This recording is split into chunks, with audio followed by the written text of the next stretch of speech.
شاہ صاحب آپ کی طرف آؤں گا. اس پر بھی تھوڑا سا لوگ اعتراض کرتے ہیں کہ بھائی اعلیٰ حضرت کو علم جفر تھا، تو علم جفر کیا ہے یہ ارشاد فرمائیے گا، کیونکہ اس میں اس علم کے ذریعے مستقبل کی خبریں بھی معلوم ہو جاتی ہیں.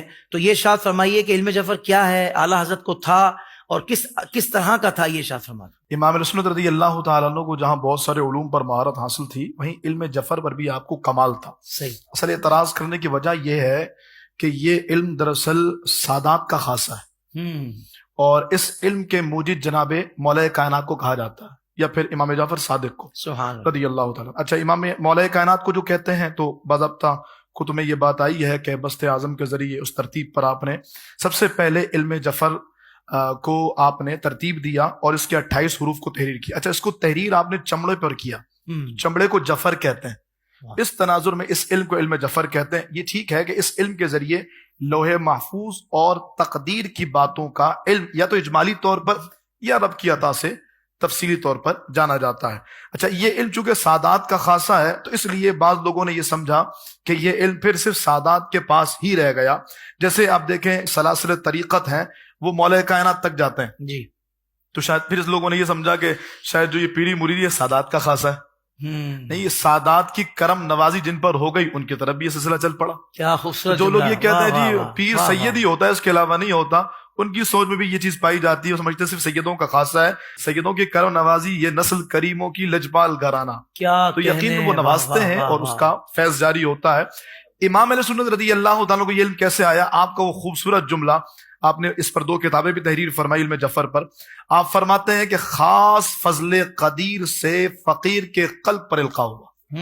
یہ خوبصورت جملہ، یعنی سب کچھ اللہ کے فضل پر آپ نے چھوڑ دیا. اب اگر کسی کو اللہ کے فضل پر اعتراض ہے یا کوئی یہ سمجھتا ہے کہ رب دینے پر قادر نہیں ہے تو پھر وہ اپنے اعتراض کو اپنی جگہ پر رکھے. لیکن حقیقت یہ ہے کہ جب رب سب کچھ دے سکتا ہے تو پھر یقیناً اللہ تعالیٰ نے میرے امام کو علم جفر عطا فرمایا. اچھا، اس کا نمونہ اگر دیکھنا ہو تو امام علیہ سنت کی کتب کا مطالعہ کیا جائے کہ جس میں آپ نے علم جفر کے وہ دریا بہائے ہیں. میں صرف 2 مثالیں اس تناظر میں عرض کروں گا جو میرے امام رحمہ اللہ نے اس حوالے سے بیان فرمائی. ایک تو یہ کہ میرے امام سے سوال ہوا کہ حضور یہ بتائیے کہ قیامت کب آئے گی؟ تو پہلے آپ نے سب کو بتایا کہ جی قیامت کے علم کو اللہ تعالیٰ نے مخفی رکھا ہے، اور پھر یہاں پر بھی اس کے رسول کی بات کی کہ اللہ تعالیٰ نے وہ سورہ جن کی جو آیت کریمہ عالم الغیب فلا یظہر علی غیبہ احدا، اس کے تناظر میں آپ نے تفسیر بیان فرمائی کہ یہ آیت خاص اللہ تعالیٰ نے قیامت کے تناظر میں رکھی ہے. اور یہی وجہ ہے کہ جب وہ حدیث جبرائیل میں جبریل امین آ کر کے پوچھتے ہیں کہ یا رسول اللہ قیامت کب آئے گی، تو سرکار فرماتے ہیں مل مسئول عنہا باعلم من السائل، یعنی میں بھی اتنا ہی جانتا ہوں جتنا تم جانتے ہو. یعنی قیامت کے علم کو اللہ نے مخفی رکھا. تو میرے امام نے پہلے یہ پورا سینیریو کریٹ کیا کہ کوئی یہ نہ سمجھے کہ امام تو حضور سے آگے بڑھ کر اپنا دعویٰ کر رہا ہے. آپ سے پوچھا گیا جی حضور قیامت کب آئے گی، تو آپ نے فرمایا امام جلال الدین سیوطی رحمہ اللہ سے کسی نے کہا تھا کہ لوگوں کی تحقیق یہ ہے کہ 1000 ہجری میں جب 1000 سال ہو جائیں گے ہجرت مدینہ کو تو قیامت آئے گی. تو امام جلال الدین سیوطی رحمہ اللہ نے اس پر پوری کتاب تحریر فرمائی اور آپ نے فرمایا کہ 1000 میں نہیں آئے گی، 1300 ہجری میں آئے گی. تو میرے امام فرماتا ہے کہ ابھی بھی اس بات کو 26 سال گزر چکے ہیں، قیامت نہیں آئی. پھر آپ رحمہ اللہ نے سر جھکایا اور اسی علم جفر کا آپ نے سہارا لیا اور آپ رحمہ اللہ نے فرمایا فقیر کی تحقیق یہ ہے کہ 1838 میں روئے زمین سے اسلام ختم ہو جائے گا اور 19ویں ہجری جب اس کا آغاز ہوگا تو فرمایا اس وقت قیامت آئے گی. اور کمال یہ ہے کہ آپ نے ایگزیکٹ سال نہیں بتایا، یہ آپ کا ادب تھا، ورنہ علم جفر سے آپ کو یہ معلوم ہو گیا تھا کہ کس سال آئے گی. کہا جب میرے محبوب نے نہیں بتایا تو احمد رضا کی کیا حیثیت کہ وہ سال اللہ اکبر. تو آپ نے سال نہیں بتایا. کسی نے پوچھا حضور علم جفر سے بتا رہے ہیں؟ تو آپ نے زبان تھوڑا منہ دبا کر فرمایا آپ آم کھائیے پیڑ مت گنیے، آم کھائیے پیڑ مت گنیے. اس کے بعد پھر آپ نے فرمایا جی ایسا ہی ہے.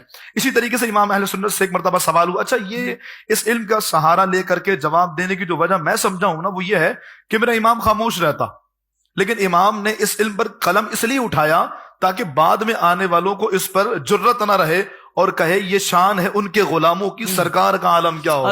اگر حضور کے علم پہ اعتراض کرتا ہے قیامت کب آئے گی حضور نے نہیں بتایا، کہا امام علیہ سنت نے بتا دیا کہ اللہ رب العالمین نے میرے محبوب کو کیسا علم عطا فرمایا ہوگا. اسی طرح میرے امام کی بارگاہ میں ایک سوال ہوا کہ نینی تال کا نواب ہے، اس کی بیوی بڑی بیمار ہے، حضور کب ٹھیک ہوگی؟ تو آپ نے علم جفر کا سہارا لیا. اچھا، کمال کا نقطہ میں عرض کر دوں پھر آگے چلتا ہوں.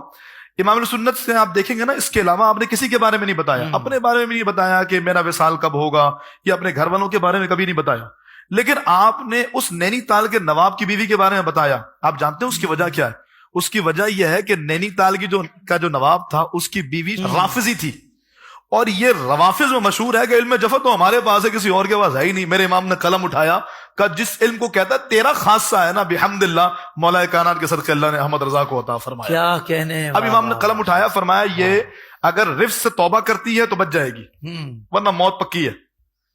تو اس نے نہ مانا، وہ بیمار ہوئی، بیماری بڑھتی چلی گئی. لوگ پھر آئے، حضور کب مرے گی، چھوڑ تو نہیں رہی ہے.